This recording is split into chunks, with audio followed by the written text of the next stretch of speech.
Hi, my name is Mason Stapleton, and I'm going to talk about evaluating and using sources.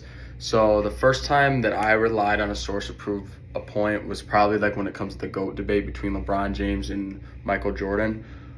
Being from like Chicago area, I definitely have leaned more Jordan, but there is a lot of statistics and things that go into it.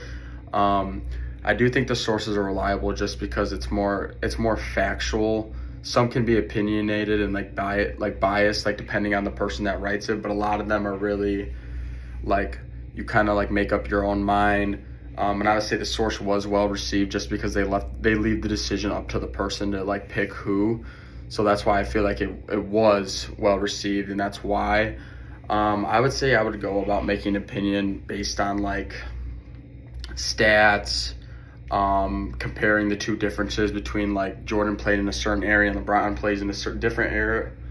So I think that's big on like factors and like how one would perform, and like if they switched places, then like it would be completely different. I feel like a lot of sources you can trust, but there's obviously some you can read through and you're like, like I don't know about this one. Like it just seems like very like broad, or like it's not very well explained, and there's not a lot of factual or good information.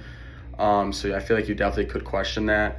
And then there's other sources, like if a source doesn't have many like visuals, like graphs of charts, or just like little pop-up videos of like stuff that supports something else.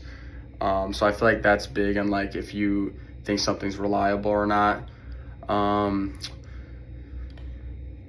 If you need sources to support your claims by almost having like a backup plan. Like if you're saying something that like people are like, oh well, I don't know if that's true, but then you have your source to back it up, to like almost like tell the person that hey, it's true, like he's not lying about it, like it's factual.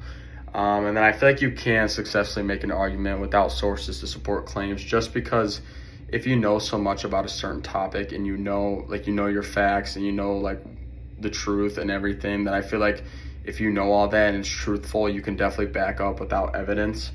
But some people obviously are like, well, I don't believe that if there's no evidence. So like it definitely does help to have evidence, but I do think you can do it.